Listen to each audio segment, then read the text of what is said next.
Okay.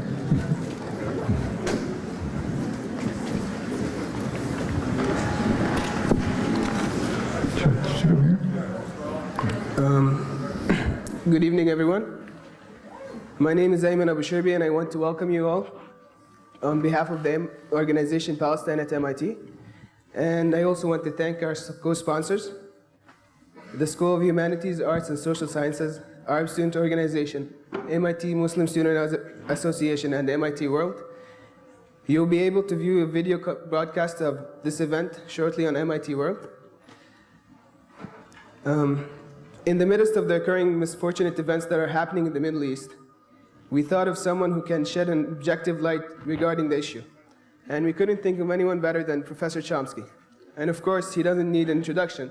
But for those who don't know him, Noam Chomsky is the Institute's Professor Emeritus of Linguistics at MIT.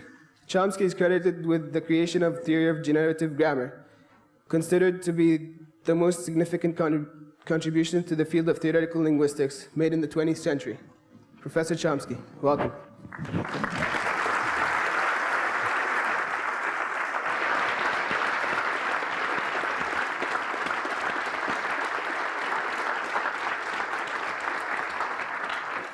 Thanks. Well, I see you managed to find your way through the maze of room changes, so that's a help. We almost were assigned to the Lockheed Martin room, but escaped by a miracle, although that in a way would have been appropriate for what I'm going to talk about. The title that was announced was The Current Crisis in the Middle East, singular, which is a mistake. It's my fault. It should have been crises, plural, because there are quite a few of them. There are at least 4 major ones. The first is Palestine, which is being systematically destroyed, both of its parts, Gaza and the West Bank. Second is Lebanon, which has just been largely destroyed once again. That's the 5th Israeli invasion in 30 years, all backed by the United States, which is the part that ought to concern us. The third is Iraq, which is a hideous catastrophe and getting worse. And the fourth is Iran, which is an impending catastrophe that could blow up the whole region. And it doesn't take much imagination to think of others. Well, I'm going to say a few words about each of them, mainly the first 2, Lebanon and Palestine, which I think are closely linked. So let's start with Palestine.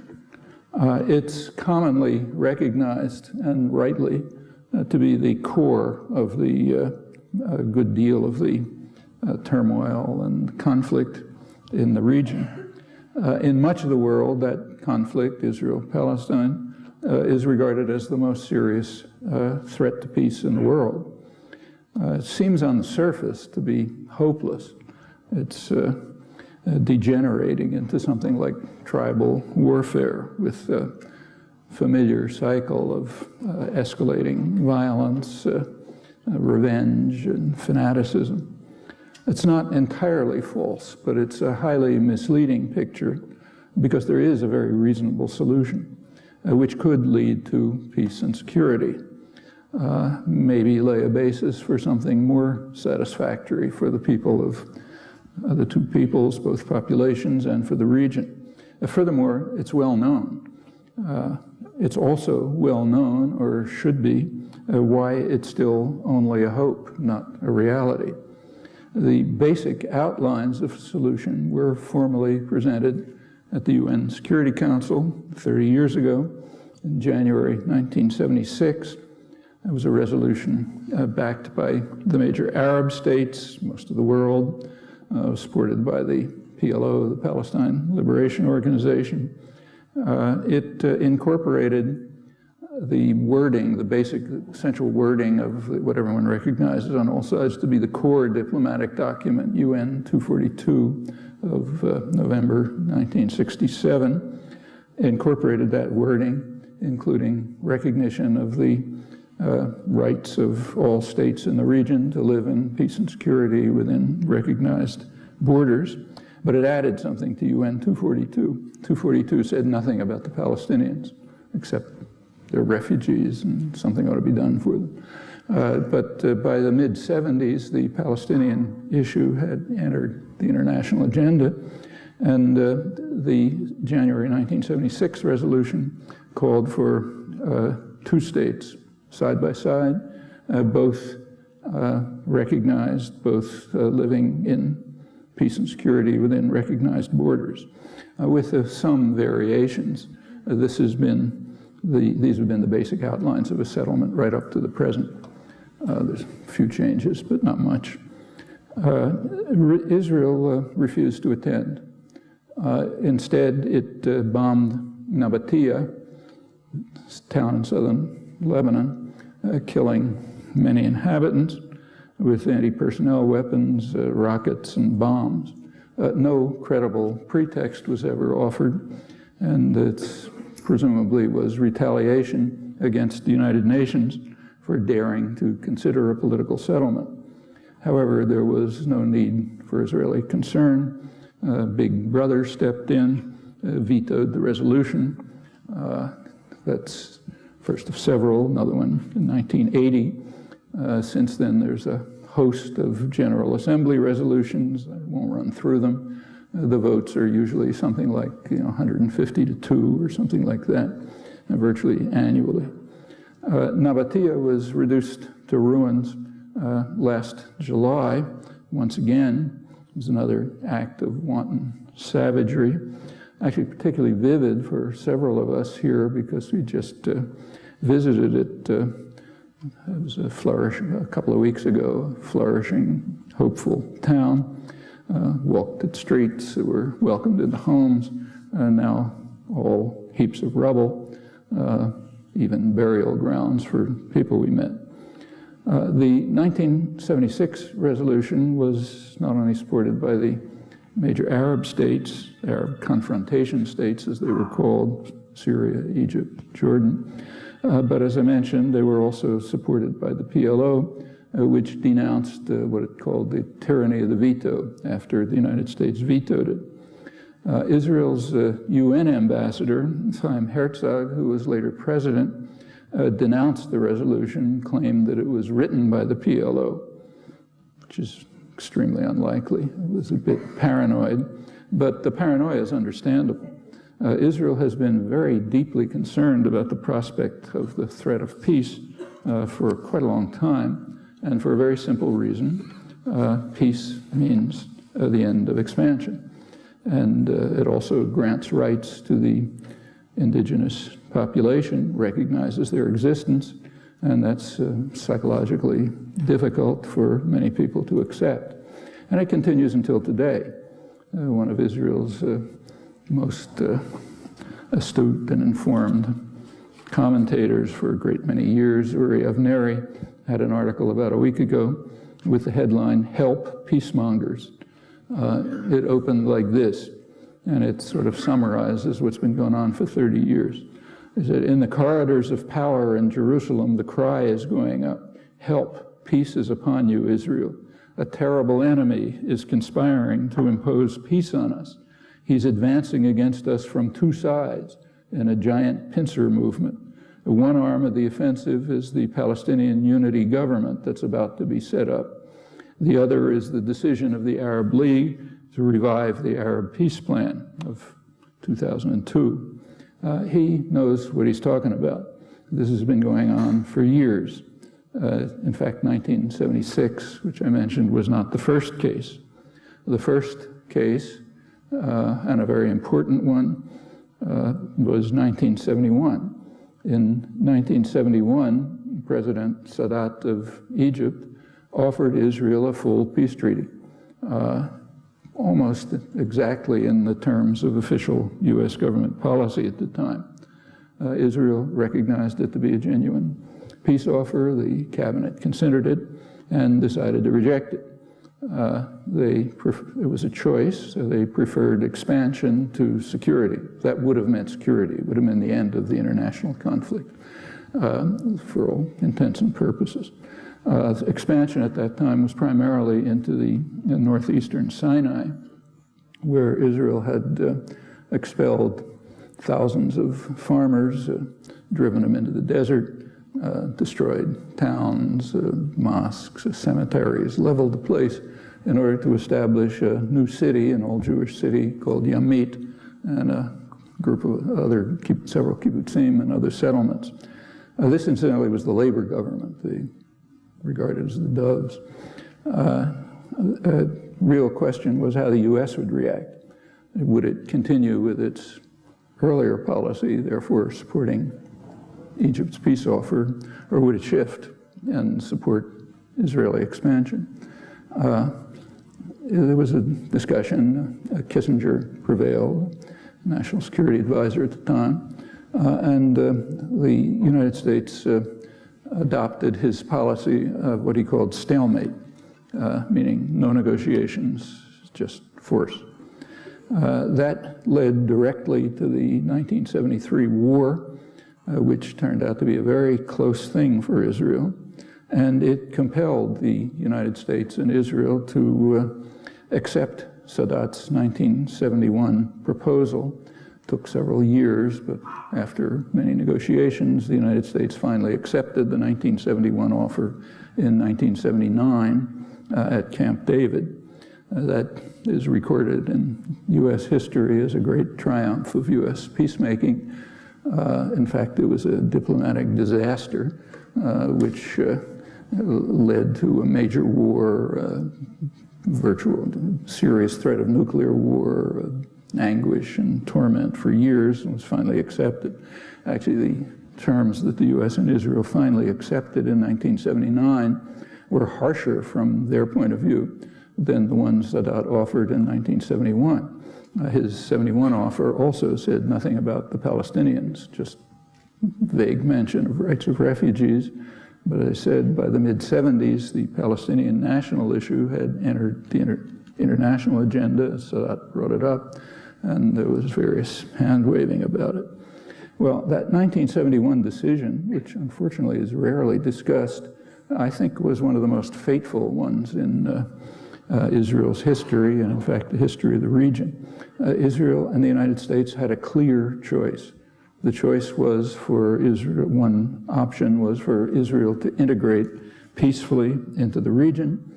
The alternative was to live by the sword, meaning, in particular, becoming a U.S. client state, because there's no other way for it to live by the sword. Israel chose the second option. As I mentioned, that almost led to its destruction in 1973, and it's proceeding in the same directions since, going right to the present. So take what happened this summer, the ongoing destruction of Palestine and the destruction of much of Lebanon before our eyes. Nobody seriously doubts that that's creating new generations of jihadis full of hatred, committed to revenge, with consequences that will apply to Israel and much more broadly, perhaps here as well. Well, Israel is by no means alone in assigning a low priority to security, preferring, in this case, expansion. Assigning a low priority to security in comparison with other aims is pretty standard state behavior. For example, it's standard for the Israel's superpower patron. Many, many examples. The most dramatic recent example is the invasion of Iraq. It was undertaken with the expectation by intelligence agencies and others that it would lead to an increase in terror and nuclear proliferation. The dynamics are understood. And it did, in fact, to a degree well beyond what had been anticipated. But there were other priorities, and increasing the risk of terror, maybe nuclear terror, maybe nuclear war is just not a high priority for state managers. Many examples. History is replete with examples. This threat of peace has arisen, that Avnery talks about, has arisen constantly. Take 1982. That was the year of the worst U.S.-Israeli invasion of Lebanon. I call it U.S.-Israeli invasion because although the forces were Israeli, the arms are U.S. The United States provides the diplomatic support, vetoes resolutions to end the conflict, and so on. So that was the worst U.S.-Israeli invasion. And we understand the reasons. There's a pretty good record.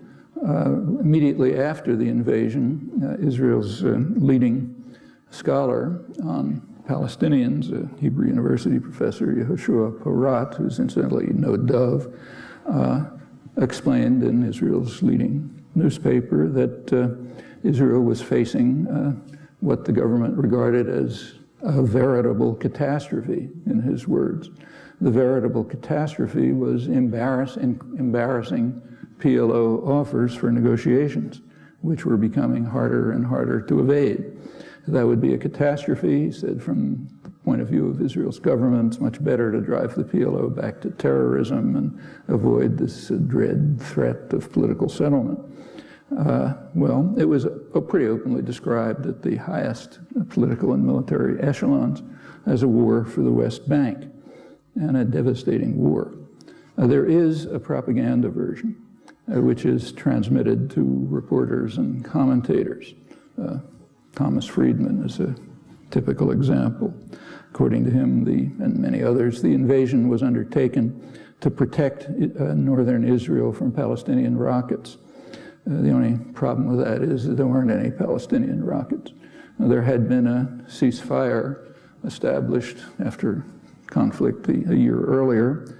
The Palestinians had adhered to it rigorously, despite extensive and sometimes quite murderous Israeli violations, which apparently were an effort to elicit a retaliation, which would be a pretext for the planned invasion.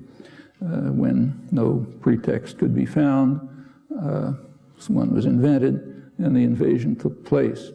The first act of the invasion was to bomb Sabra-Shatila refugee camp, later the site of a famous or infamous massacre. That bombing, which opened the war, killed 200 Palestinians in the camps, according to an American Middle East specialist, Cheryl Rubenstein, who was there at the time. The invasion went on to kill maybe 15 to 20,000 more people. We really never know the numbers of our victims. They're not counted. The only numbers that are counted, where you have detailed forensic analysis to try to pick up every piece of bone and so on, is somebody else's crimes. But the rough estimate is in the 15 to 20,000 range, destroyed much of Lebanon. The pretexts for the other invasions, including the latest one in July, collapse on the slightest examination. I won't run through them. There's plenty in print. They largely reduce, when you look at them, to the same motives, same concerns. One concern is maintaining the rejectionist stance with respect to Palestinian rights, rejecting it unilaterally in the world.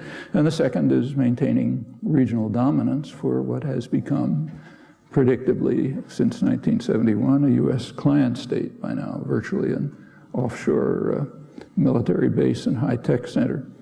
The invasion in July is not much different. Same basic reasons, except there was another one, plausible reason, and we don't have internal documents, obviously, so anything you say is speculation. But another likely reason was to eliminate a Lebanese-based deterrent to an eventual attack on Iran if the U.S. and Israel decide to undertake it.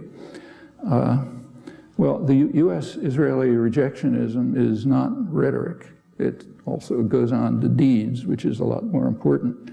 It means regular projects of settlement in the occupied territories, a huge infrastructure project, breaking them up, right through the Oslo years, the years of the so-called Oslo peace process from 1993 to 2000. Settlement and infrastructure development continued steadily, steady pace all along. U.S. paid for it, Israel carried it out. The peak was Clinton's last year, 2000, also the last year of Prime Minister Barak. In that year, leading right up to the Camp David meetings, settlement increased, the pace of settlement increased by almost 50%, but it was steady. Then come Bush and Sharon, it's all accelerated.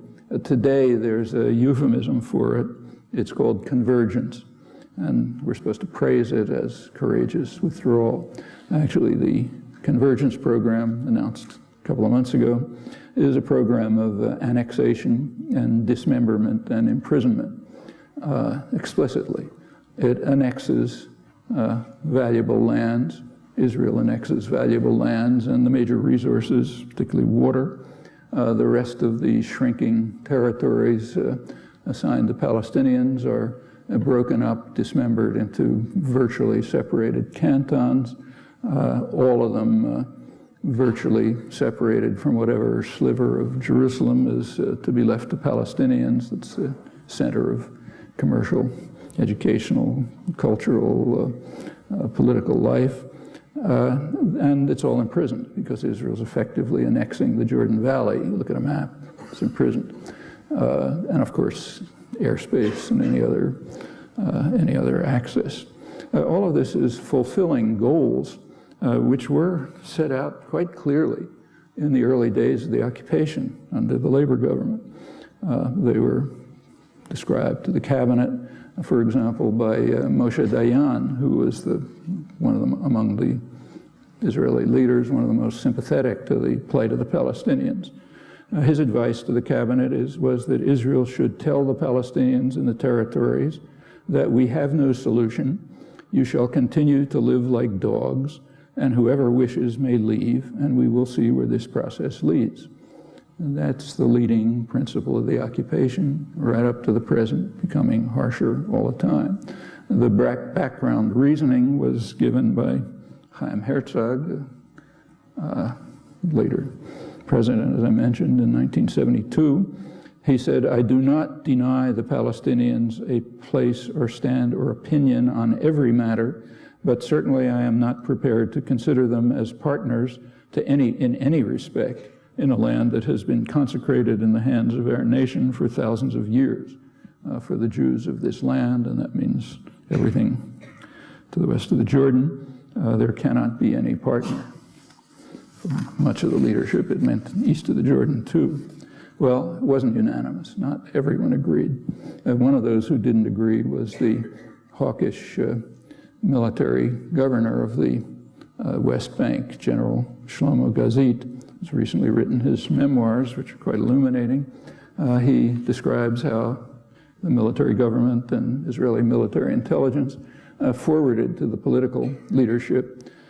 This remembers the dovish political leadership, kept forwarding to them proposals for some degree of local autonomy for Palestinians, for what are called notables, the wealthier sectors, the mayors and so on, just some form of self-government. The Israeli government had no interest at all, didn't even respond, just rejected all such proposals. Their intent was full Israeli control, what Dayan called permanent rule over the territories and expansion into the Sinai at that time. Pretty much the same policies are carried out within Israel. So just 2 days ago, one of Israel's most outstanding journalists, Amir Haas, reviewed a new book by Israeli historian Hillel Cohen. It's based on recently released internal records. And it outlines, I'll quote a review, it outlines the official paradigm since 1948. Continued theft of lands, continued fragmentation and weakening of Arab society, and undermining the possibility of the Arabs developing an independent leadership. After 1967, same principles applied to the occupied territories, continuing with Haas. The paradigm is maximum weakening in every possible way of the Palestinian national collective so that it will not be able to realize its goal and establish a state worthy of the name. Policies included blocking education and social and economic development. It was all, she says, in the name of security, but not for its sake. And the record illustrates that very clearly. Apparently the internal documents spell out the planning. And the rejectionism is quite consistent. Just to mention one other striking moment.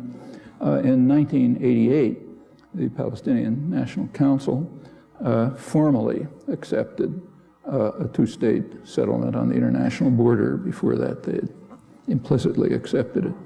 And Israel had an immediate reaction. There was at the time a coalition government, Yitzhak Shamir and Shimon Peres, and they came out immediately with a plan stating that first point was that there cannot be an additional Palestinian state between Israel and Jordan.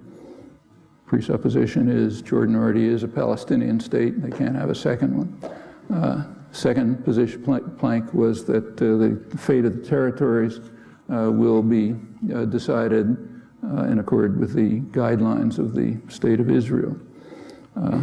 That proposal was immediately endorsed by George Bush #1 and James Baker, as Secretary of State. It was called the Baker Plan in December 1989, which simply endorsed without comment the Israeli program. That's the most extreme anti-Palestinian position that has formally been accepted by any U.S. government. Bush #1 is considered too critical of Israel, standard view. And most of this is under the rug, but it's there. And this goes on. I mean, in fact, to be precise, there has been one break. 1 week in Taba, in Egypt, in 2001, there was a week when Israeli and Palestinian negotiators came together, pursuing a peace plan. In their final session, after a week, they had a press conference in which they said if they had a little more time, they thought they could iron out the details and reach an agreement pretty much along the lines of the international consensus. Well, they didn't have any more time. Israel Prime Minister Barak canceled the meetings early, and that's the end of that. But that's the one real break in 30 years of U.S.-Israeli rejectionism. After that, negotiations continued, what are called Track 2 negotiations, non-official negotiations with high-level negotiators that continued, finally led to the Geneva Accord, which was released in December 2002, was welcomed by almost the entire world, Arab states, PLO. Israel rejected it outright. The U.S. simply dismissed it, didn't even respond. In fact, of all the major countries, the U.S. is the only one that didn't even send words of greeting to the Geneva Accords. And accordingly, it was simply dismissed and ridiculed in the U.S. press.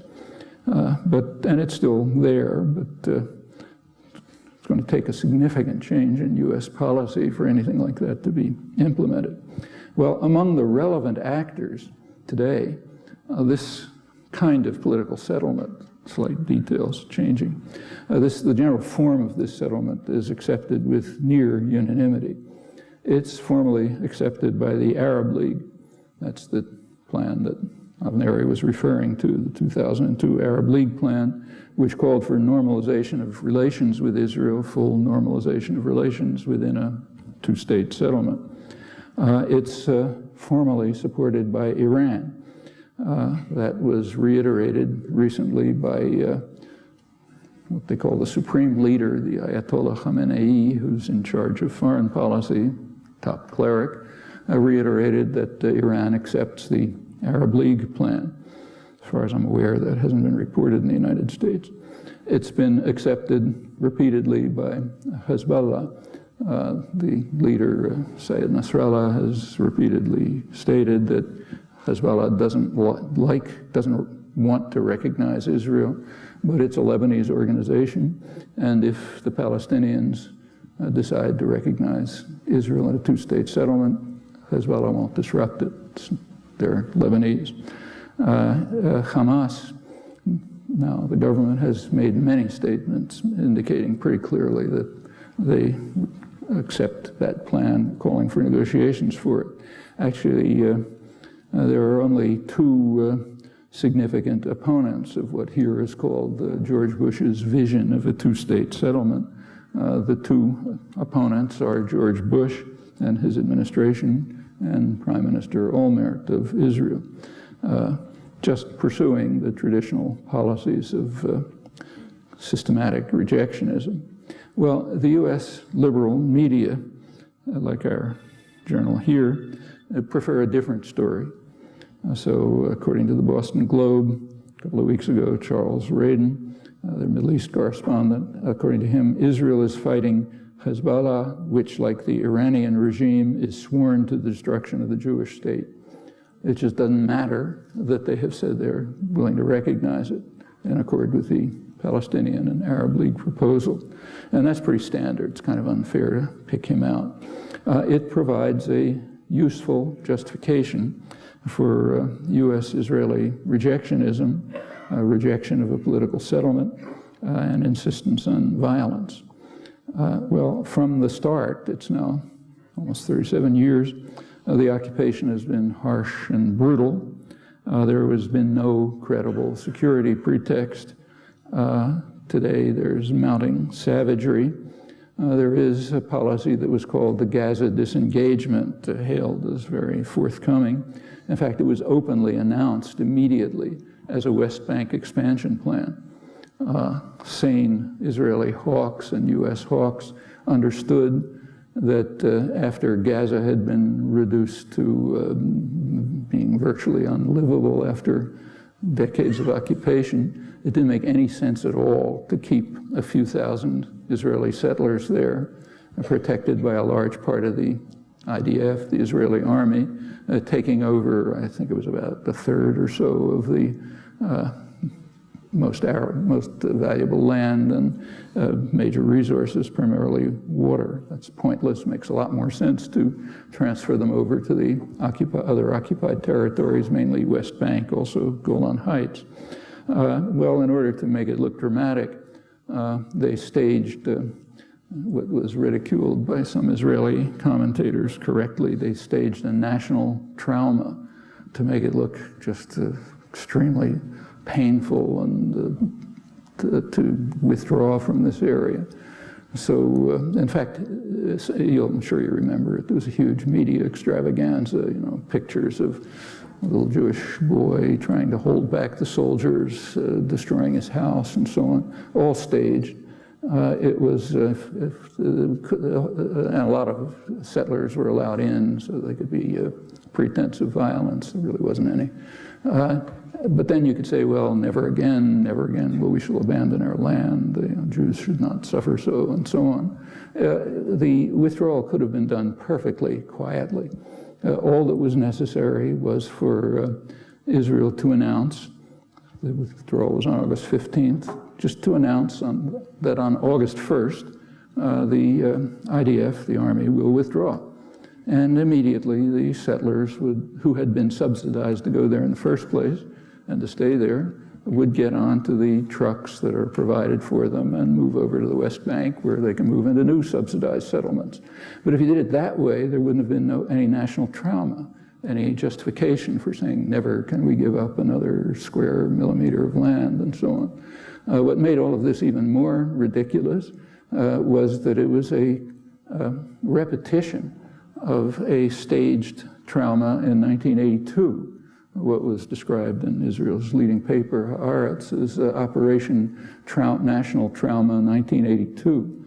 After Israel finally agreed to Sadat's 1971 offer, it had to evacuate northeastern Sinai, and there was another staged trauma, which again was ridiculed by Israeli commentators. And by a miracle, none of the settlers who were resisting had even needed a Band-Aid. Well, Palestinians are being killed all over the place, but you could have the same trauma. So that was carried out. Meanwhile, after the so-called withdrawal, Israel maintained Gaza as a prison. Israeli human rights groups call it the world's largest prison. Any access in or out is controlled by Israel. It's repeatedly stopped. The attacks on Gaza continued steadily. From September, the withdrawal, to June of this year, 144 Palestinians were killed in Gaza, including 29 children. Israeli casualties were 0. Became worse in January. What happened in January is that the Palestinians committed a major crime. They voted the wrong way in a free election, and that has to be punished.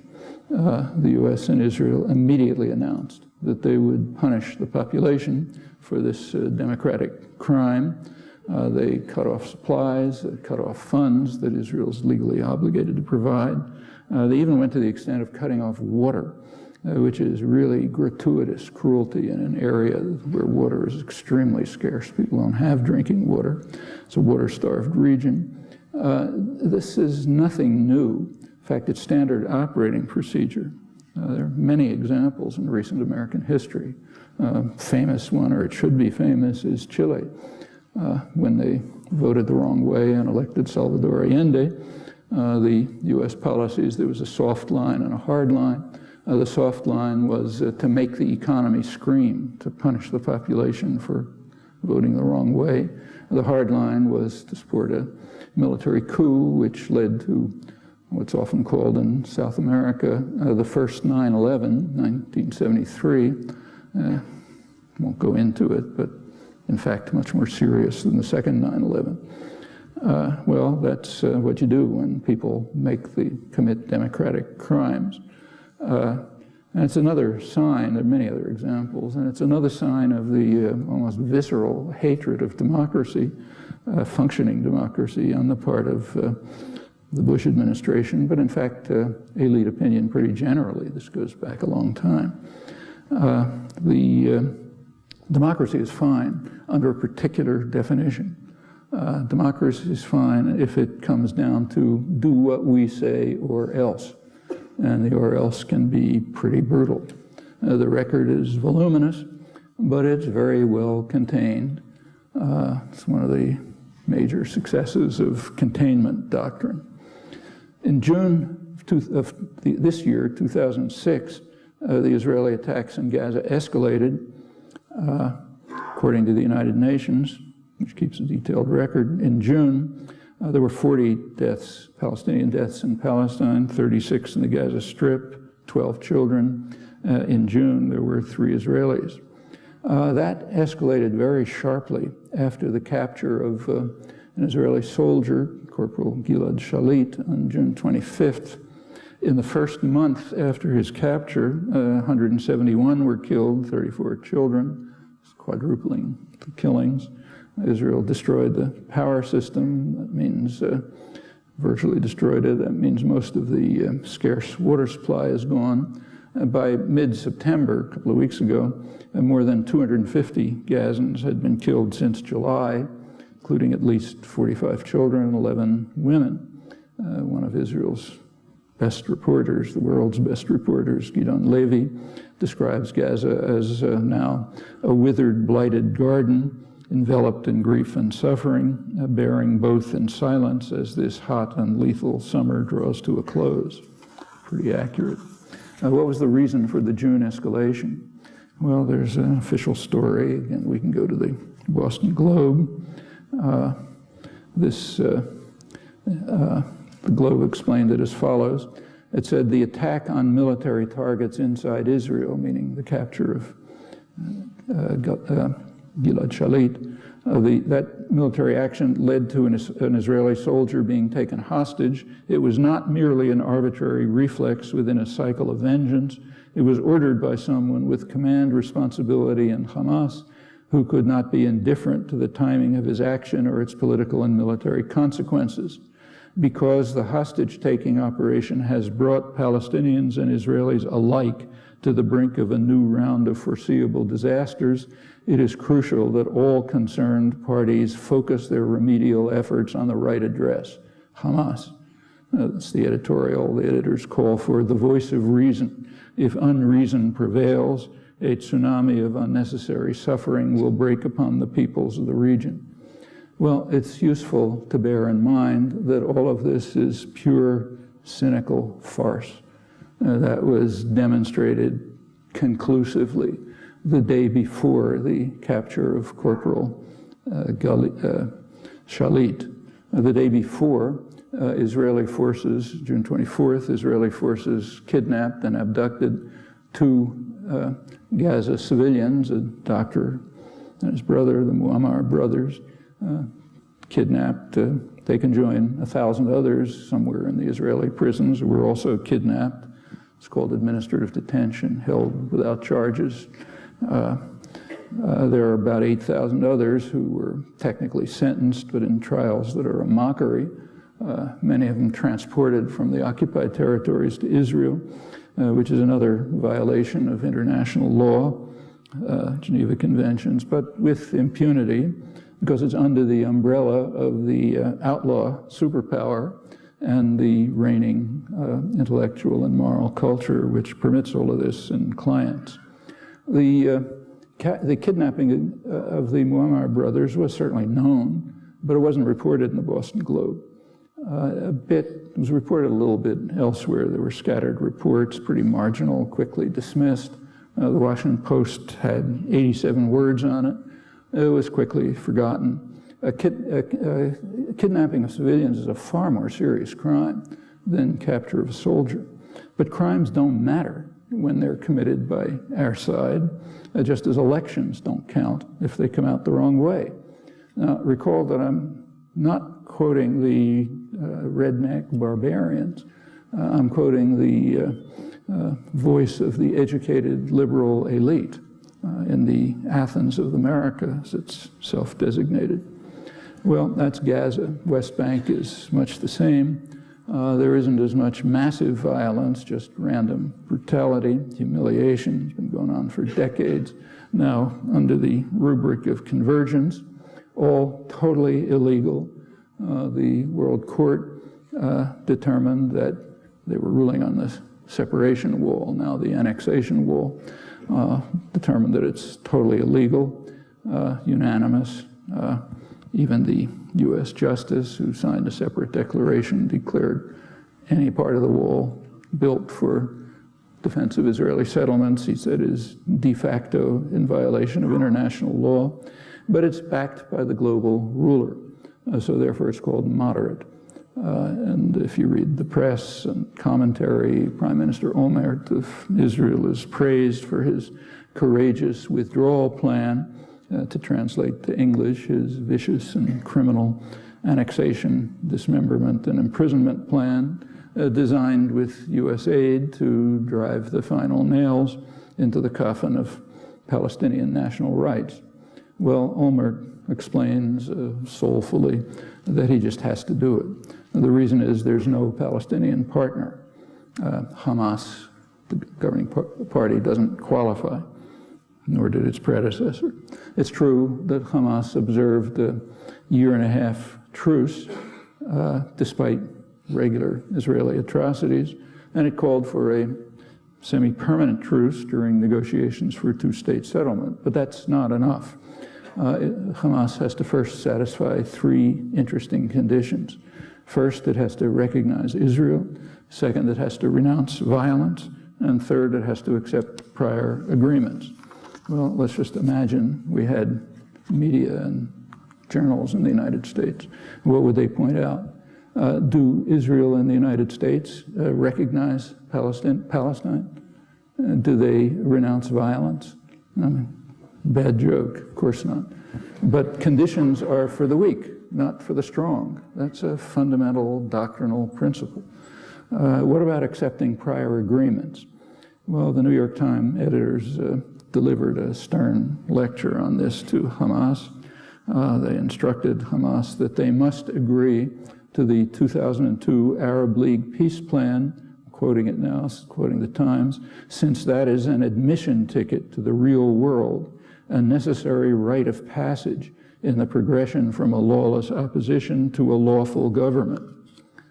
Like others, the Times editors omitted a minor fact, namely the U.S. and Israel forcefully reject this proposal, and they are alone in doing so among the relevant actors.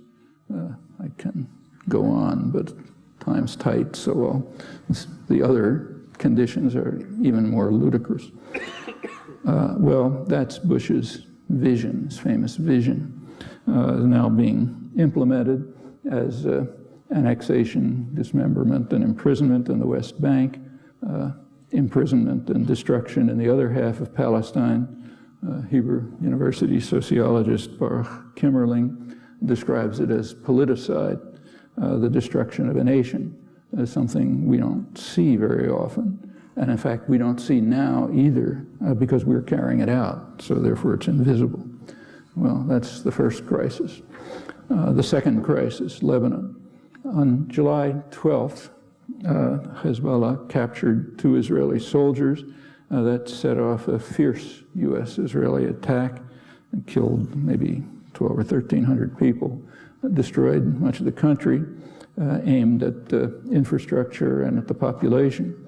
The organization Doctors Without Borders, its spokesman reported that it had to use taxis because ambulances were being specifically targeted.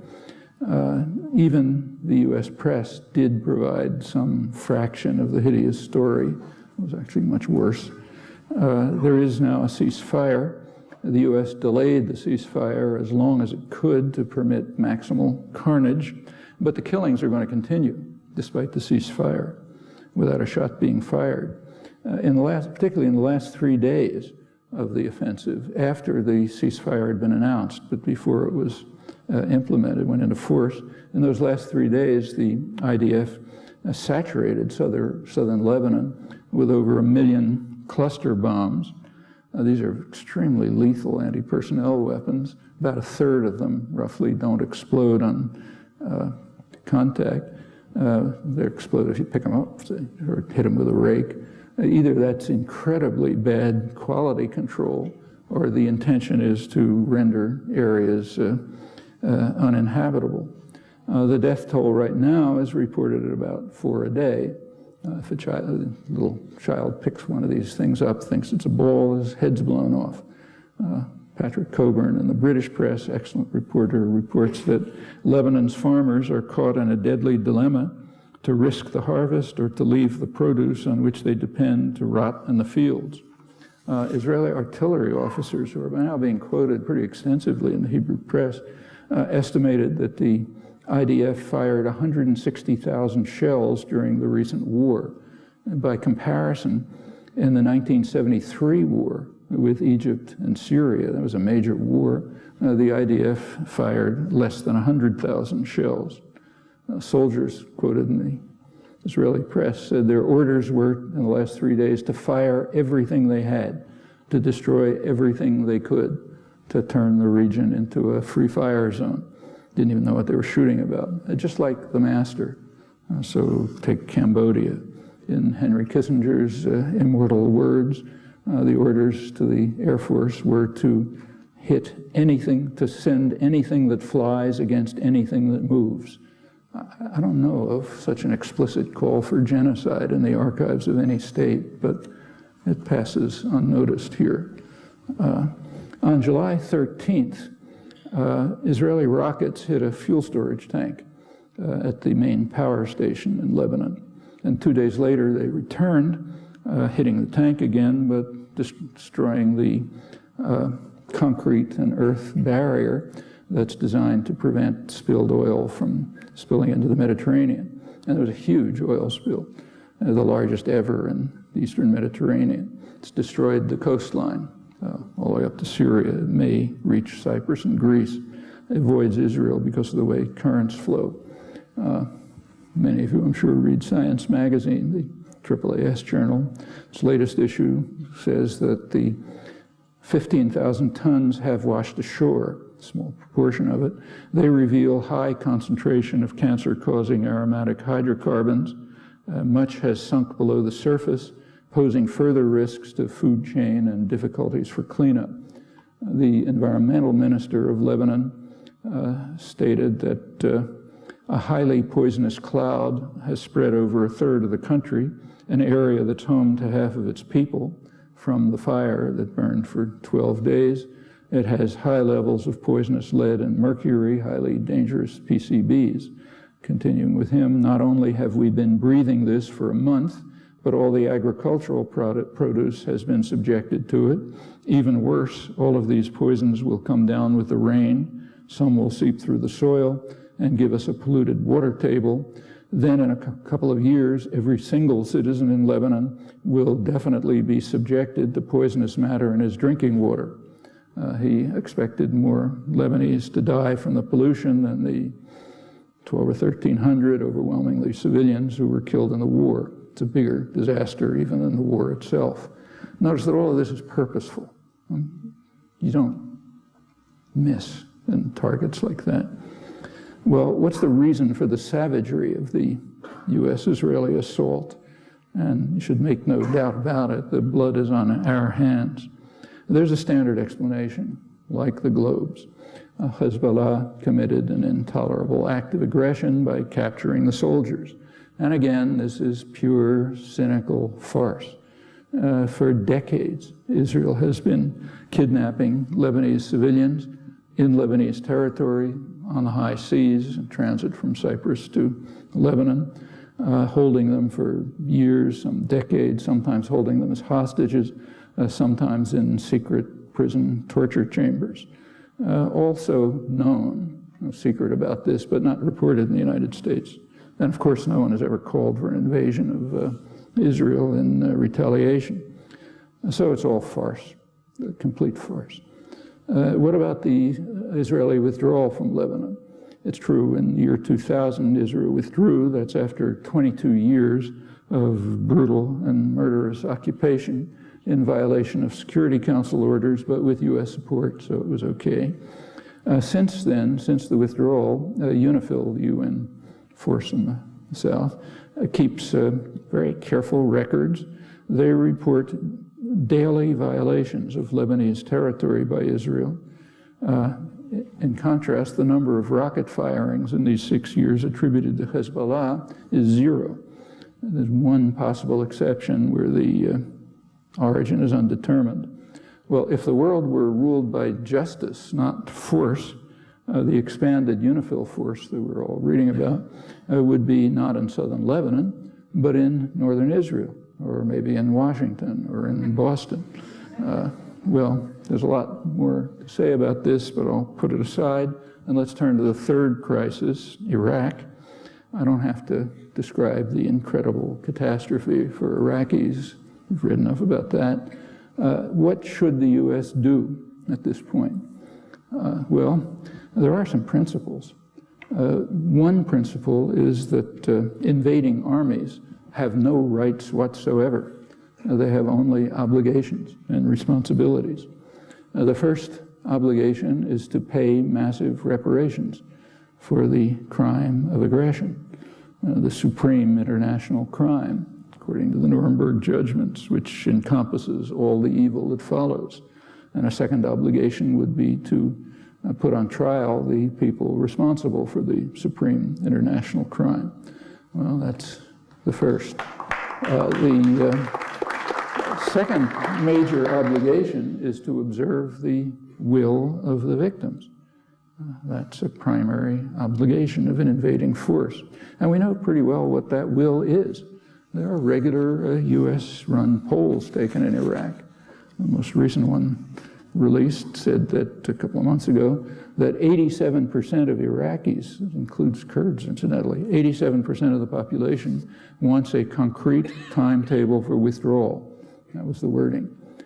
Tony Blair and George Bush immediately announced that it would not happen. We will, as Bush put it at the UN 2 days ago, we will not abandon you in your struggle to build a free nation, meaning we will not accept the will of 87% of the population that we set a firm timetable for withdrawal. Doesn't really matter what 87% of the population want. It's another toothpick to add to the mountain of evidence demonstrating the visceral hatred for democracy. There's a technical name for it in Western commentary. It's called democracy promotion or visions of democracy and so on. There's a great deal of discussion going on about withdrawal plans. Almost invariably, I have yet to find an exception, evading the main issue. The U.S., for the United States, for U.S. planners, a sovereign Iraq would be a complete nightmare. Simply consider its likely policies. A sovereign, moderately democratic Iraq has a Shiite majority. First thing they would do, the fact doing it already, is to improve relations with Shiite Iran next door. Majority of the clerics that come from there. One of the major militias in the south was trained there. They may not love Iran, but they'd much prefer friendly relations than hostility with their major neighbor. It's already happening. Right across the border in Saudi Arabia, there happens to be a Shiite majority. And as Iran has even tentative moves towards sovereignty, it increases pressures there for some kind of at least minimal human rights. They're under vicious repression from the US-backed tyranny, but also some sort of autonomy. You can see what might develop. I'm sure Washington planners are having nightmares about it. What might develop is a loose Shiite alliance, southern Iraq, Iran, neighboring areas of Saudi Arabia, and that happens to be where most of Saudi oil is. So that alliance would control most of the world's energy, independent of Washington. An unspeakable nightmare, which could get a lot worse. Europe is intimidated when the US shakes its fist and backs off. China isn't. That's why China is considered a great threat. It's not a military threat, but it won't be intimidated. I've been around for 3,000 years. I have no particular interest in what the barbarians are saying. So they continue to invest, including in Saudi Arabia, the prize, send military aid, every reason why they would like to attract this alliance into their orbit.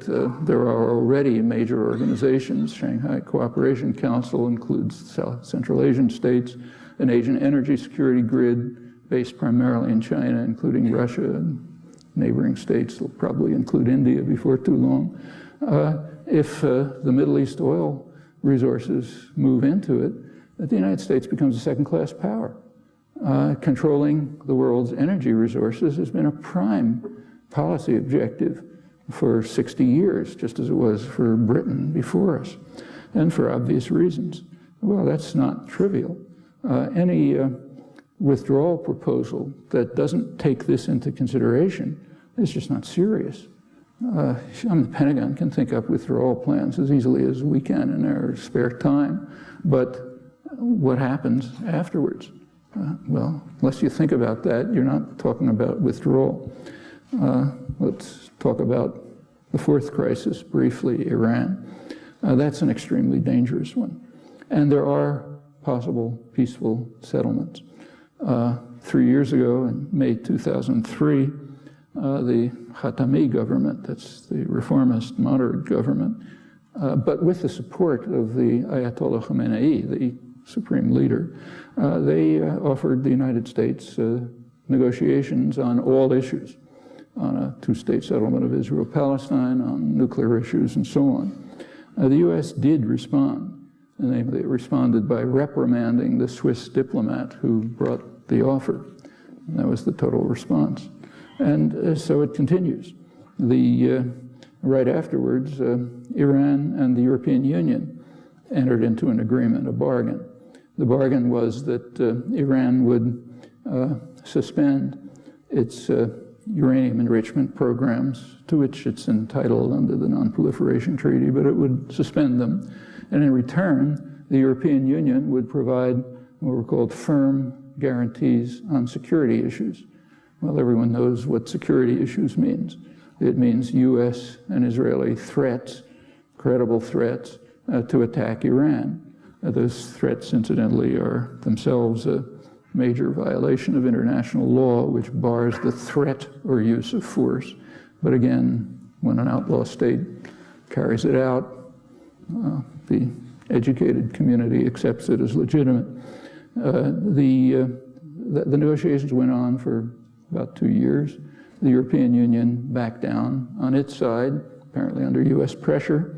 After that, Iran backed down also and returned to uranium enrichment. The way it's described here is Iran broke the agreement, returned to uranium enrichment. Not quite the story.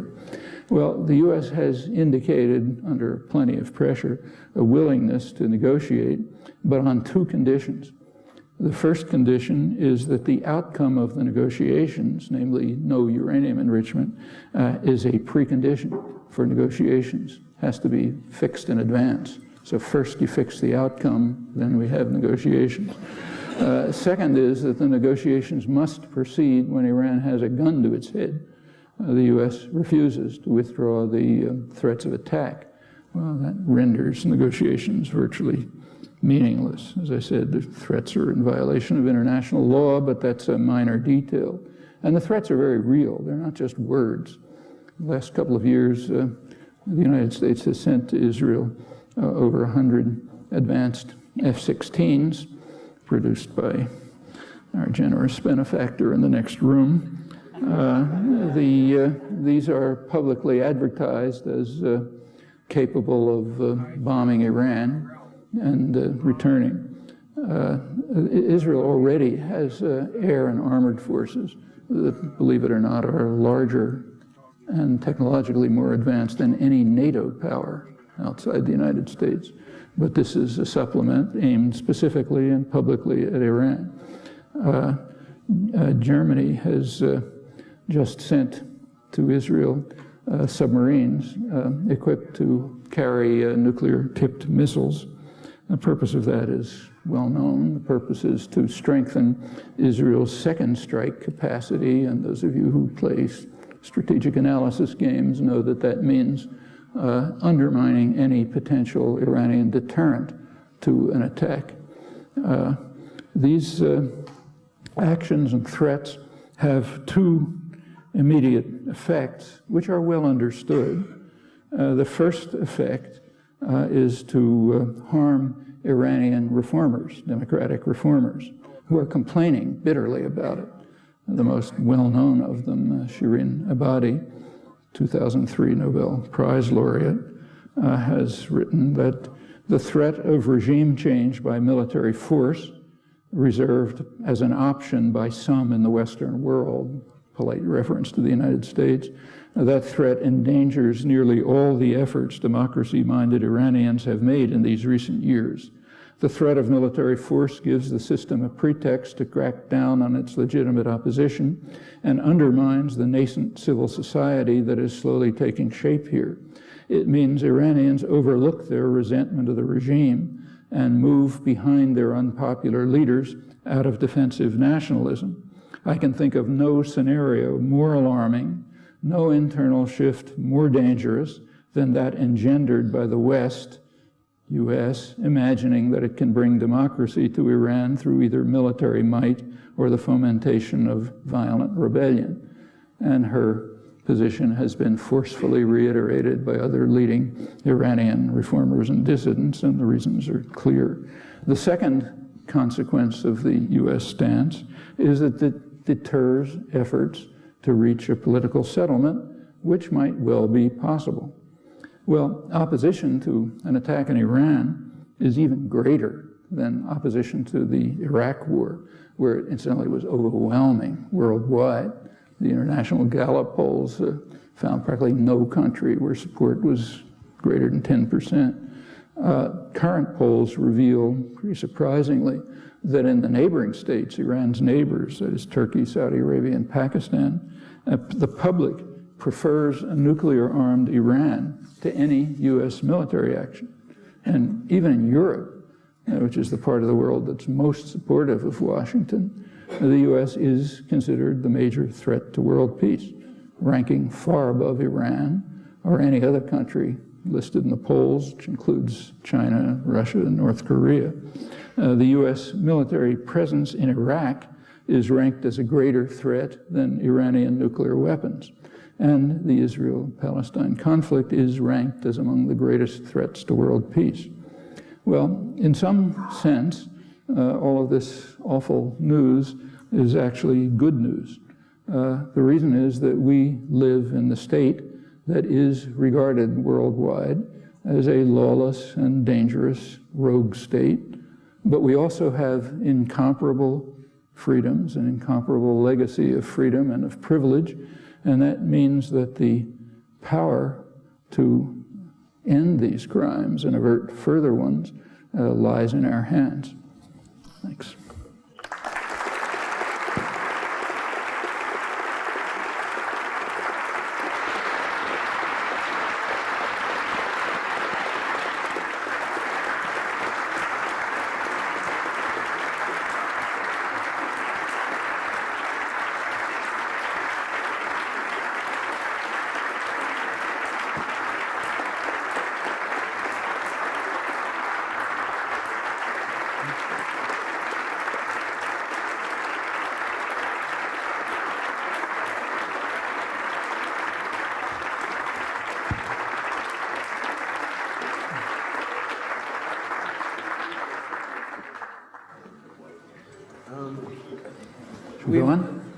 We have 2 microphones over here.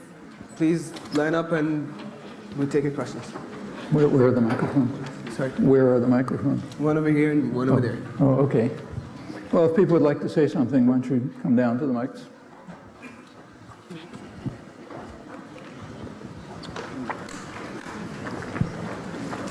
Okay.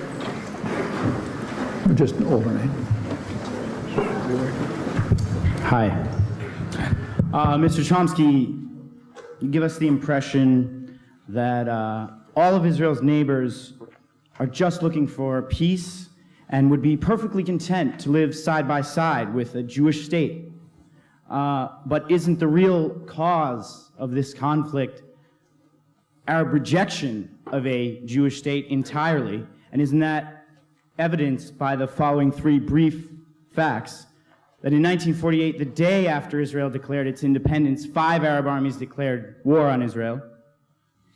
For a long time after that, a common Arab saying was, "We will not accept a Jewish state even if it is the size of a postage stamp."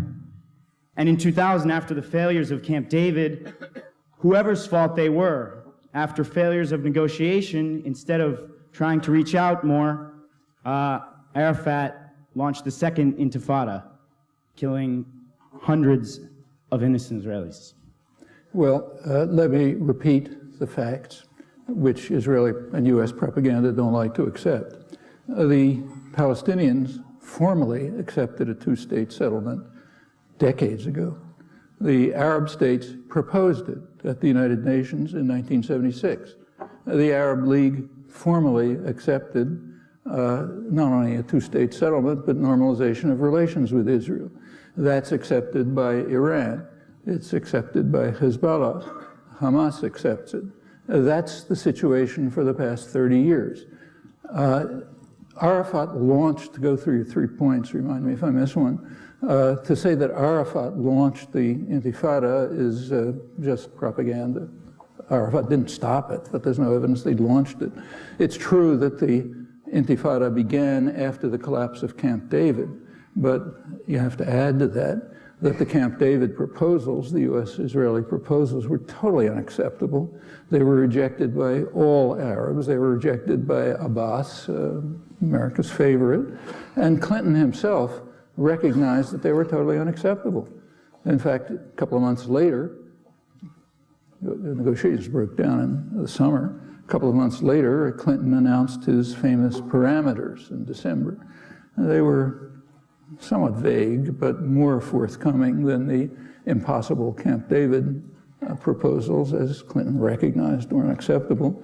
Those parameters were the framework, were immediately after Clinton announced the parameters, well, just to quote Clinton's words, both sides accepted the parameters, both sides had reservations. They then met in Taba, Egypt, to deal with the reservations, with the consequence I mentioned. They came very close to agreement. It was called off by Israel. That's the situation. The first point in 1948, by now there's a huge literature on this. I mean, to get to the first comment you made is that the Arab states would not be content to live with a Jewish state there. That's correct. They certainly wouldn't be content. Frankly, I wouldn't be content. And as a Zionist youth leader in the 1940s, I was part of the Zionist movement that was strongly opposed to a Jewish state, just as we'd be opposed to a Christian state or an Islamic state and so on. And so why aren't you railing about all of the Islamic states? I do all the Middle East? time. I mean, very bitterly in much harsher terms. Really? Because I don't hear a lot of that Because you argument from you. If you read the stuff that comes out of the ADL, you won't read it. If you read what I write, you find it all the time. In fact, I just said it today. You heard me say it today.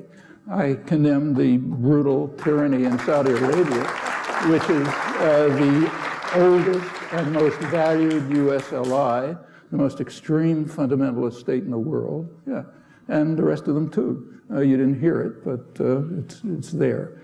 So yes, they certainly wouldn't be content with it, nor should any of us, in my opinion, but nor should Israelis.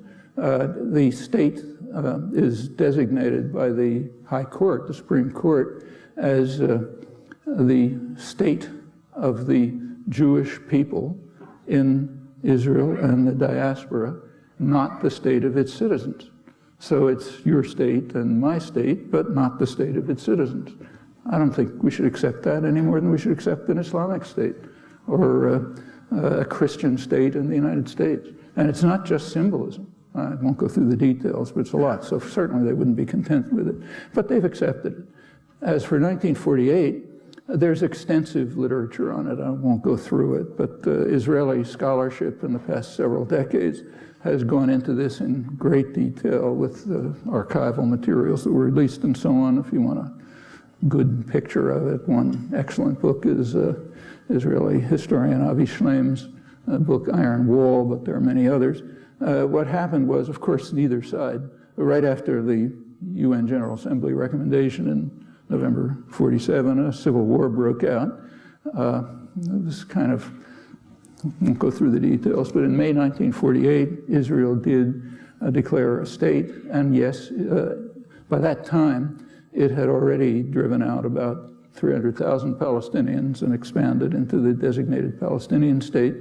At that point, states of the Arab armies entered, but they were extremely weak. The only serious army was the Transjordan Legion under British control, which basically kept out of the fighting. Their concerns were, it appears, primarily to counter Britain.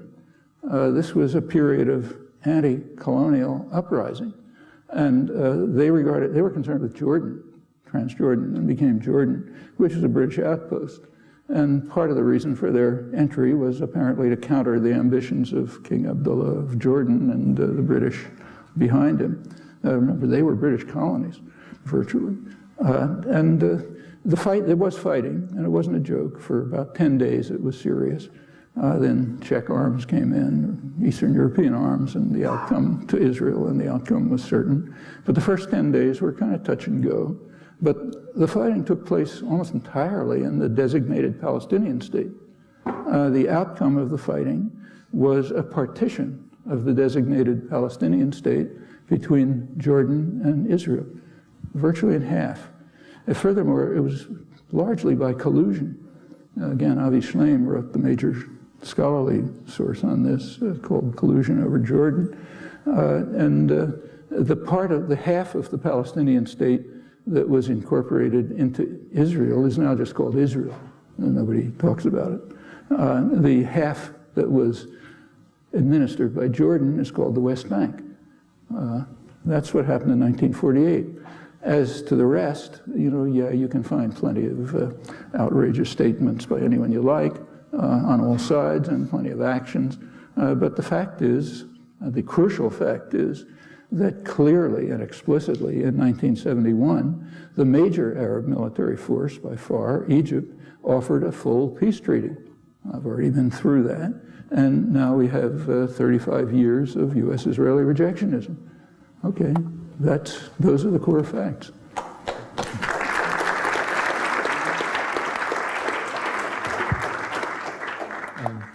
Three very brief points for your comment. First of all, I was pleased to see that Hugo Chavez apparently has some very interesting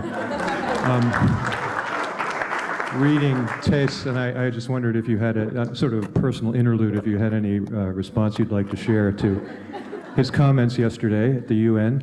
Secondly, on your way in, I tried to hand you a flyer that I saw on my way over here, advertising a so-called information session for the CIA recruiting here at MIT. And I just wonder, it's related to what we're talking about tonight. Is it time for people to begin challenging, and what ways might it be appropriate for people to be challenging on-campus recruiting by entities like the CIA, given their evident involvement in torture, etc.?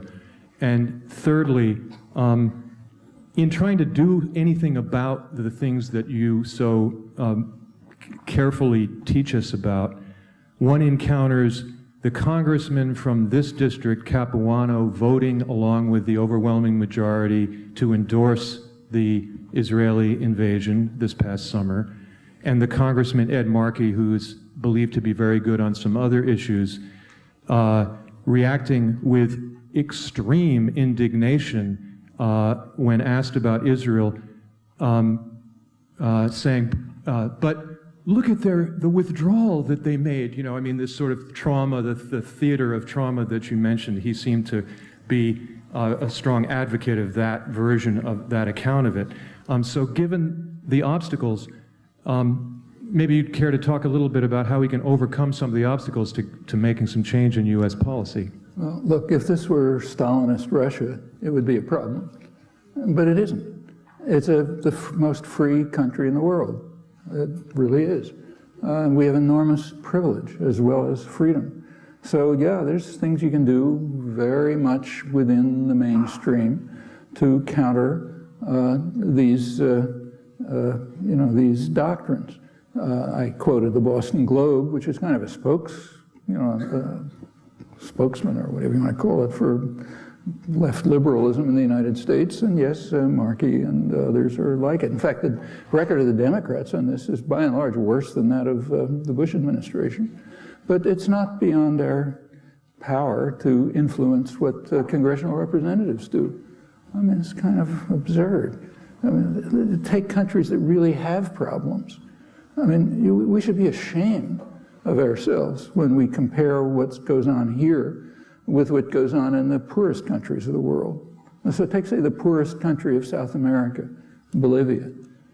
I mean, they had an election last December that we can't even dream of. I mean, it was an election where the mass of the population participated. They didn't just show up on election day. They were carrying popular movements, carrying out struggles constantly over major issues. Population knew what the issues were. They were serious ones. They came to an election. They elected someone from their own ranks, poor peasant. What do? We had an election shortly before that. Two candidates, both born to wealth and political power. Both went to the same elite university, joined the same secret society where you're trained to be a member of the ruling class.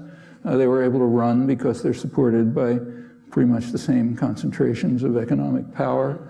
They had pretty similar programs to the extent you could even discover their programs. The party managers are very careful to keep the issues out of sight because the population opposes both parties on major issues. And the election ended up like about on a level of, picking a lifestyle drug on the basis of ads on television.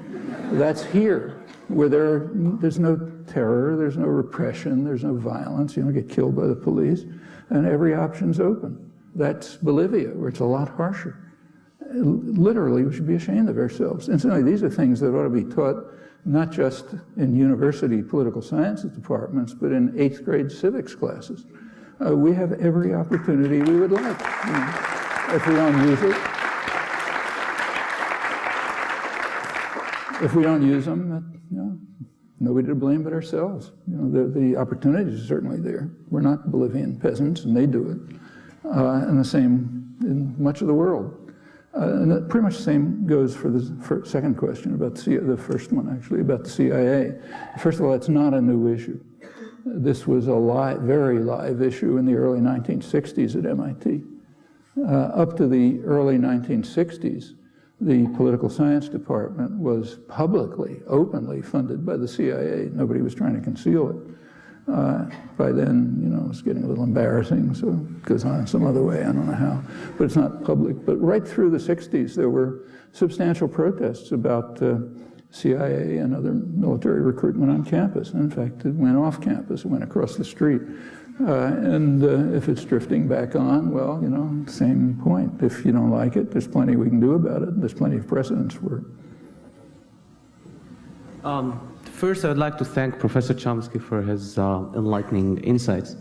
I have kind of a couple of questions to you. First one is, in the 40s, 50s, maybe 60s, the Zionist cause was perceived as some kind of a progressive cause. I'm sorry, I didn't. I'm saying in the... Say it again. In the 1940s, 50s, and 60s in Europe, the Zionist cause was perceived to be some kind of a progressive cause, and that's one of the, I mean, at least perceived by the European left, and that's one of the reasons why the West, especially Europe, lent its support behind Israel.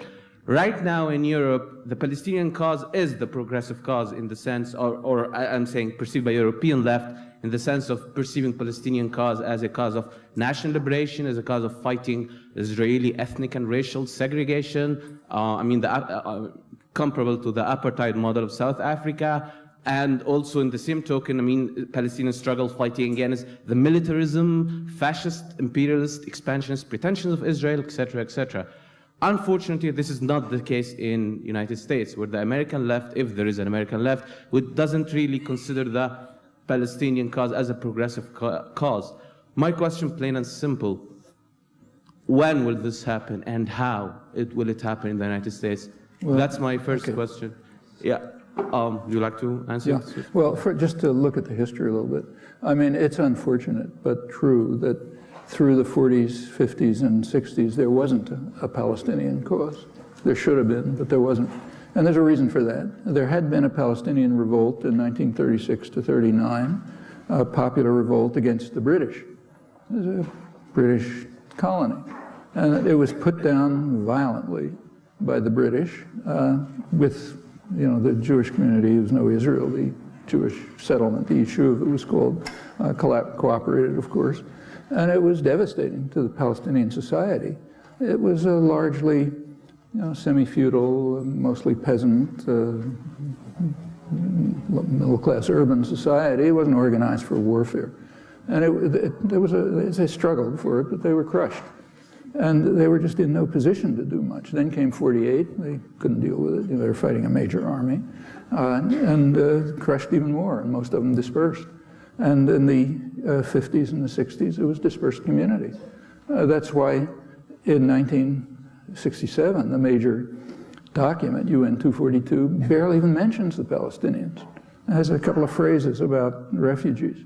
That was the Palestinian cause. In the 70s, it changed. That's why the change took place that you described. By the 1970s, the Palestinian issue did enter the international agenda. That's why you had the 1976 resolution vetoed by the US and a whole pile of others. And it isn't just the European left, it's most of the world. It's not, and it's not the American left that's not part of it, it's the United States that's not part of it. The United States has almost unilaterally barred this. It's headed the rejectionist camp. It's all kind of reasons for it. My own interpretation, which I've written about, is that what happened in 1960, the US didn't have a close relationship with Israel until 1967. What didn't amount to, there was some, but didn't amount to much. 1967 is the year in which the US-Israel relationship really firmed up. And there was a reason. In 1967, there was a struggle going on in the Arab world between the radical fundamentalist camp, of which Saudi Arabia is the main part, and a secular nationalist Arab movement, which Nasser was the main part. In fact, Saudi Arabia and Nasser of Egypt.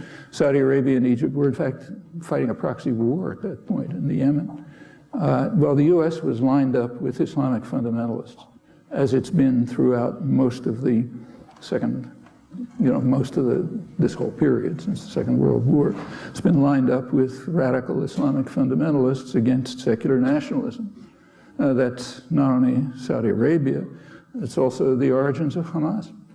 I mean, Israel, which agrees with the US on this, was supporting radical Islamic fundamentalists in the occupied territories against the secular PLO. Hezbollah comes from the same roots. And, we all know about the roots of Al-Qaeda and the rest. They're radical fundamentalists organized by the Reagan administration for their own political ends. So the US has been overwhelmingly on the radical fundamentalist side. In 1967, Israel performed a huge service to the US, Saudi Arabia, the energy corporations.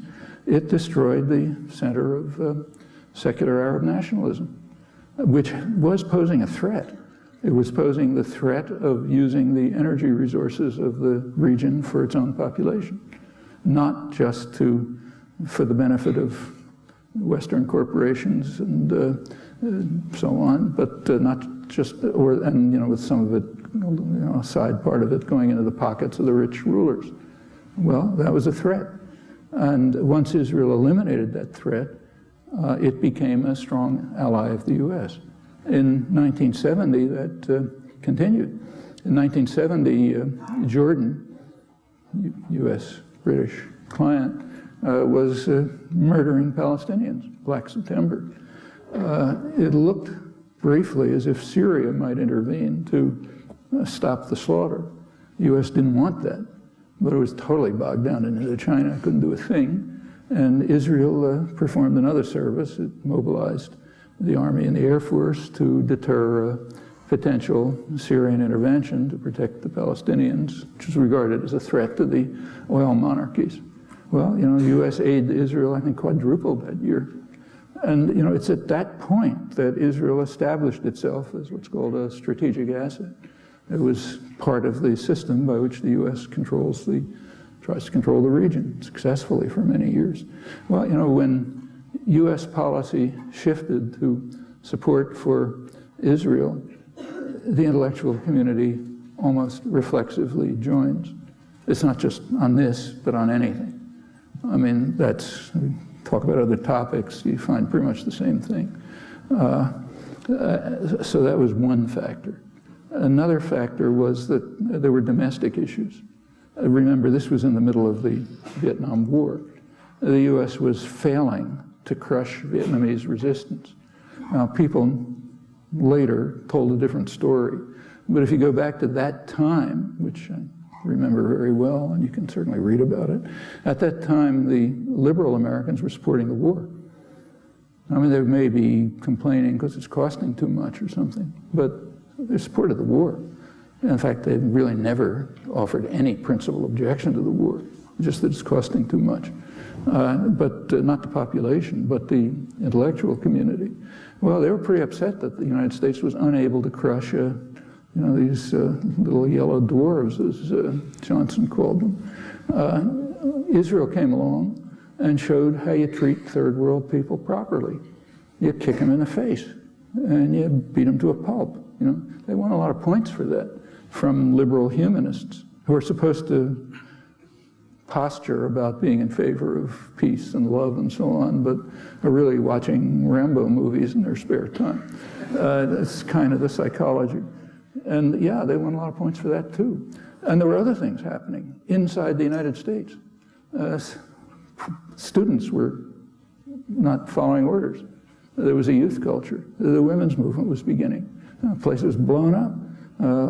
The centers of authority are being challenged. Well, again, Israel was a symbol of how you take care of that. And they won plenty of points among liberal intellectuals. And there were other things, but I think those are major factors. It was pretty much the same in Europe. I wouldn't exaggerate.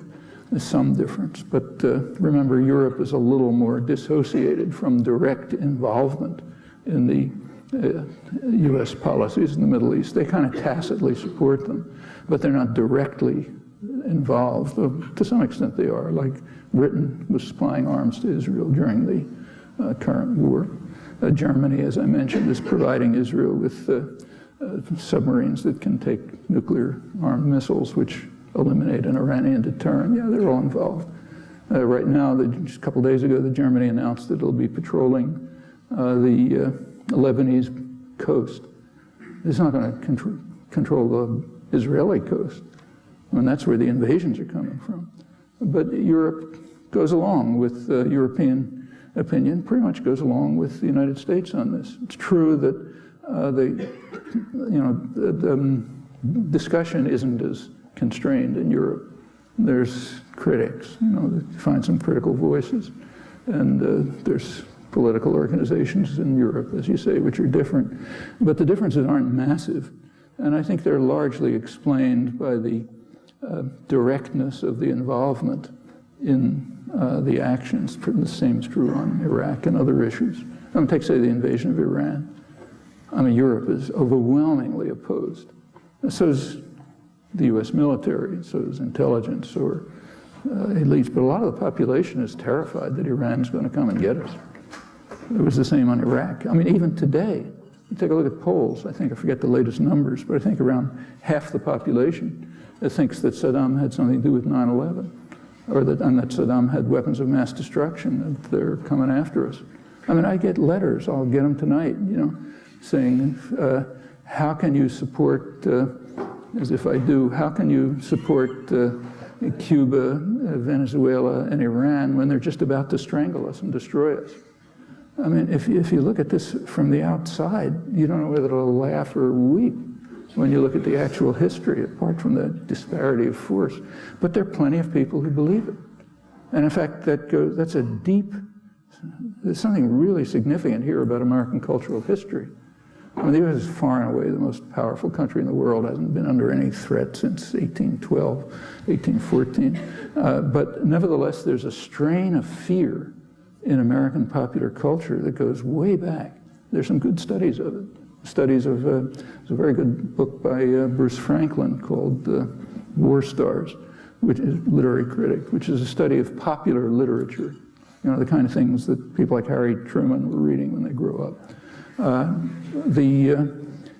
there's a strain in popular literature, which now shows up in television and movies, but it used to be magazines and books and so on, which the strain is that the U.S. is being attacked by an overwhelmingly powerful force, which is just about to destroy us, when at the last minute, a superhero or a super weapon or a bunch of high school students in the hills or whatever it is suddenly rescue us from this demon. And if you look at the demon, it's usually somebody we're crushing. So originally the demon was the indigenous population. Then it was the blacks. In the late 19th century, it was the Chinese. You think that they're Chinese laundrymen, but that's not what they are. They're these millions of Chinese, seeping into the United States to take us over and destroy us. In fact, Jack London, who's a progressive writer, wrote a story, I think the early 20th century, in which he literally called for destruction of the population of China by bacteriological warfare to defend ourselves against those Chinese laundrymen. And this strain goes right to the present. I'm sure people your age have seen it on television and the movies. What the psychology is, it's a complicated affair, but it has something to do with overwhelming power, I think. If you're crushing people, you have to have a justification for it. And there aren't many justifications. One justification is, well, they're evil and they deserve it. Another justification is we're doing it for self-defense. That's pretty common. You go back to, say, Germany in the 30s. Remember, Germany was it was the peak of Western civilization. It was the peak of the arts and the sciences. That's where you went to study physics and so on. Within a couple of years, it was turned into a society of raving lunatics. Nothing like it in history. And a lot of it was plain fear. the Jews are going to destroy us. They're trying to destroy the Aryan race, not just us, but the Aryan race. We have to defend ourselves. Unfortunately, you find a lot of things like this in history and in American culture. It goes way back, and it's prevalent today. That's something to deal with. But that was then. I have another question. Yeah. I'm sorry. Shorter answer this time. Okay, my other question is quite broader than the Middle East conflict. And it's quite, I'm trying to address here Dr. Chomsky, the leftist anarchist thinker. I would say, like, after a whole century of failure of the left, I mean, progressive left in establishing its alternative to a capitalist status quo, I mean, the catastrophic failure of state socialism, state capitalism, state welfarism, anarcho-syndicalism, all sorts of leftist alternatives to the capitalist status quo. Now we're back to the old Leninist question, what's to be done?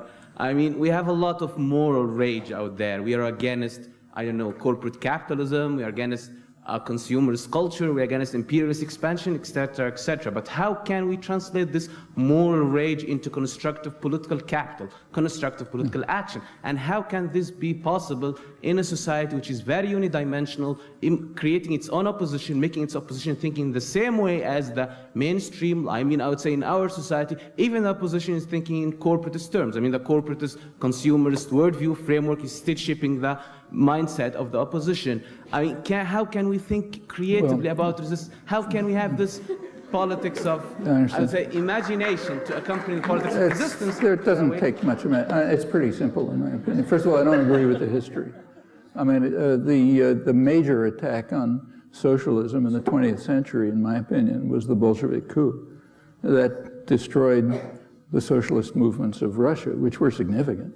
I mean, it destroyed one of the first things that Lenin and Trotsky did was to destroy the workers' councils, the Soviets, eliminate the Constituent Assembly, in fact, any democratic and socialist institution that had developed, and for a principled reason. I mean, they were kind of orthodox Marxists. They saw Russia as a backward peasant society, which was true. You can't have a revolution there. You have to drive it by force to industrialization, and the iron laws of history come along and so on. But that was a major attack on socialism. In fact, I think that they were one of the main barriers to socialism throughout the 20th century. When the Berlin Wall fell, there was a symposium in the nation where people were supposed to talk about it, and if you look at the articles, they surprised me. I mean, social democrats who had been opposed to the Russians for years, wailed about the collapse of socialism. I had an article and I said, yeah, it's a small victory for socialism. It'll kind of, like the elimination of fascism, it overcomes some of the barriers. I don't think anybody understood what I was talking about, but yeah, that's what I think it was. There have been plenty of victories. I mean, we live in a much more free society with far more rights than a century ago, or than 30 years ago, for that matter. I mean, in many ways, the activism of the 60s caused a real major transformation of American society. And let's just take MIT. You know, I've been here for over 50 years. If you walk down the halls of MIT in the early 60s, what you saw was well-dressed white males, deferential, polite, you know, and so on. Take a walk down the halls today. That's not what you see. That's everywhere in the country. And it reflects big changes. Well, they didn't come about by people saying, what can we do? You know, they came about by people doing it. And yeah, we can do it at any time. In fact, if you, I mean, it's true that there are barriers, but you know, a huge PR industry that tries to drive people to consumerism is nothing like torture chambers and secret police. You know, yeah, it's a barrier, but a lot easier to deal with. And I don't even think, and in fact, if you count the number of people today, young people in particular, involved in one or another form of activism, I think it's probably larger than the 60s. Actually, this meeting is a perfect example. The first meeting at MIT on the Palestinian issues, I remember it very well, I spoke, was in 1969.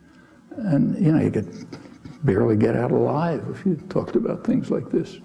And right through into the 1990s, there was police protection at meetings at MIT if Palestinian topics came up.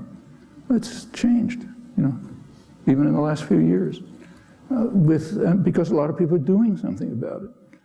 So there's no need for, I don't think there ever were complicated answers in the past, ever. The answers we have ever been understood are pretty simple ones. And we can proceed to implement them. It's more a failure of will than of opportunity, I think. Yeah. I'm sorry, I didn't see somebody over there. Yeah. Professor Chomsky, I'd like to again say how grateful we are to have heard you speak. I was wondering if I could ask two questions. One about the two-state solution that you were talking about, the solution for Palestine and Israel. And don't you think even if a two-state solution were to be achieved, it would be a defeat for radicals? As far as I remember, it has always been talk about having a one-state solution. And why aren't we talking about that anymore? And can we go back to notions of secular socialist Middle East again, and can we go back to a one-state solution? And the second one was... Well, I understand. Actually, if you were really listening carefully, I threw in a phrase there, which required another talk, saying that a two-state solution might open the doors to better outcomes for all the people of the region, and that's exactly what I had in mind. Yeah, it's fine to... First of all, I don't think a one-state solution makes any sense. In fact, for most societies, the nation-state is a kind of a European invention, which was imposed by violence. That's why Europe was the most violent, savage area of the world for centuries, trying to establish these borders. And most of the horrible wars going around the world today are residues of the colonial system, which tried to impose similar systems everywhere. It's India, Pakistan, Africa, in fact, Israel, Palestine, almost everywhere. So it's a rotten system. But the reason it doesn't, it's so savage is it just doesn't deal with the complexities of societies. It sort of forces them all into a mold that people aren't like that. They have all kind of interests and concerns.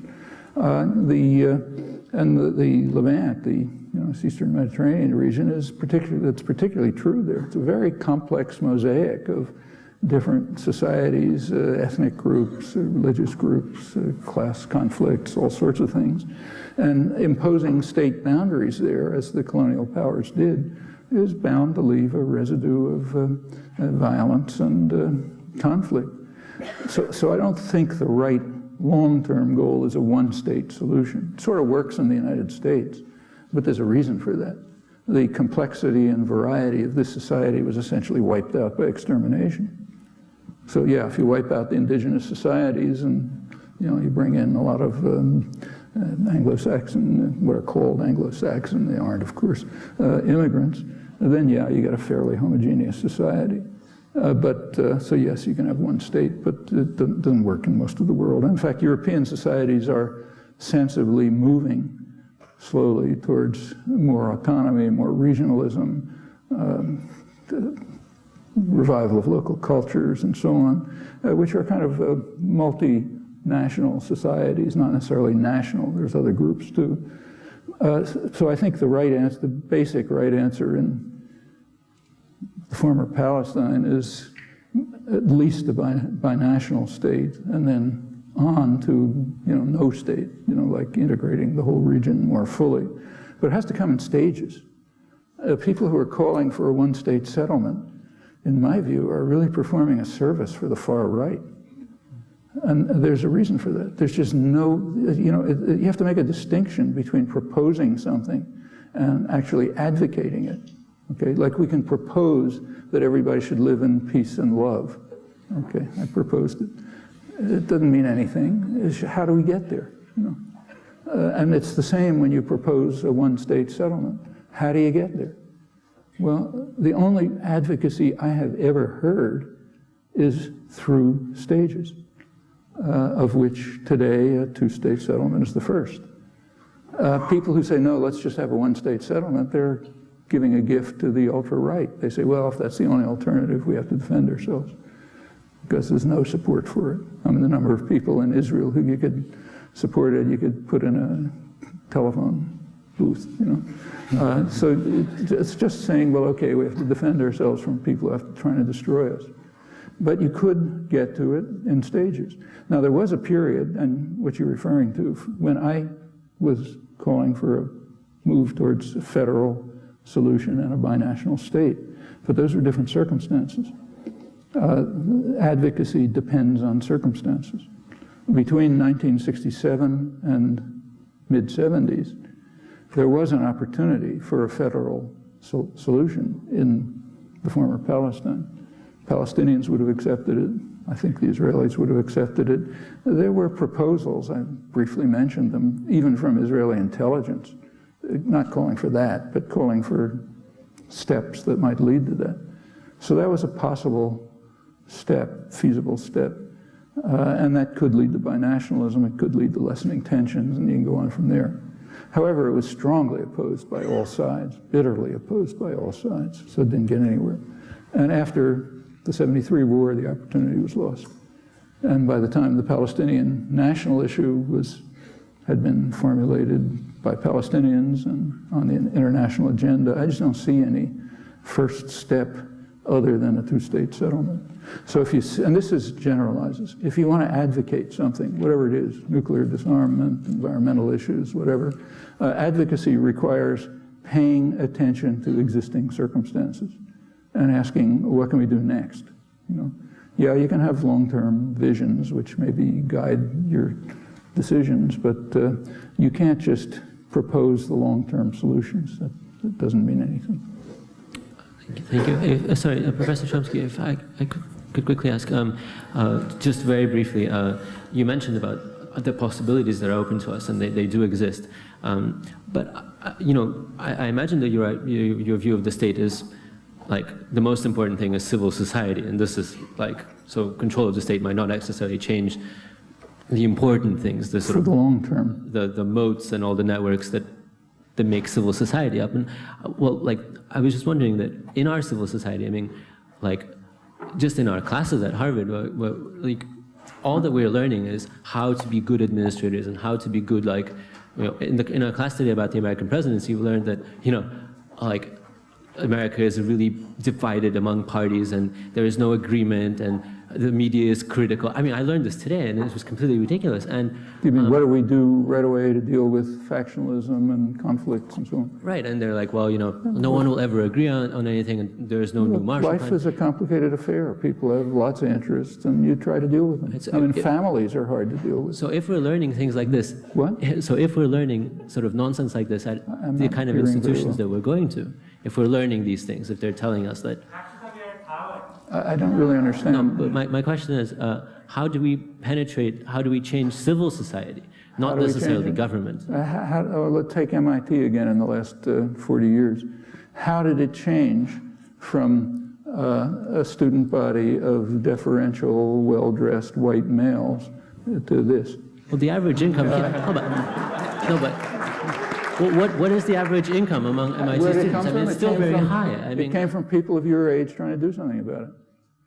But the idea, like, for instance, could you tell us a class that we could take just at Harvard, which is critical, which is taught by a socialist professor, which is challenging our social norms? There isn't one. Look, I couldn't find if one. If you want a magic key, you're not going to find it. The only way to do it is educational efforts, consciousness raising, organization. There's not a single professor activism. at Harvard willing to teach a class that challenges society. There's not a single one. You're asking for a formula that's going to fit all cases, and there has never been one, and there will never be one.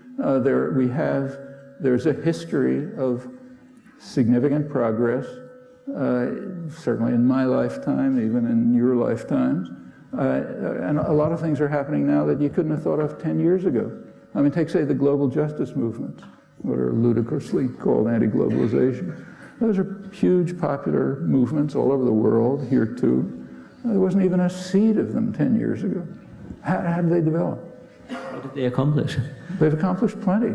I mean, there are now, you know, there's an international agenda, widely supported, plenty of involvement, confronting the neoliberal orthodoxies and changing them. Where do you think the Bolivian and movement came from, or the MST? I mean, if you take a look at South America, I mean, the governments that the United States now regards as allies are the kind of governments who would have been trying to overthrow 30 or 40 years ago, because the continent has just shifted significantly towards some integration, social progress, development, independence. There's a rise of indigenous movements for the first time. These are all major changes. And the World Social Forum meets in the South for a good reason. That's where the major centers of activism and popular movements have been. But the North is involved. There's a Boston Social Forum, which is a kind of an umbrella group for lots of activism, working on issues relevant here. And yeah, you move ahead on these things. If you want a magic key, there's never been one in the past. There will never be one in the future. It's any more than any other kind of interpersonal relations. I mean, suppose you have problems in your family. I mean, there's no formula that says how you deal with them. You deal with them in terms of the sympathetic understanding of the actual situation and an effort to make progress. Thank you.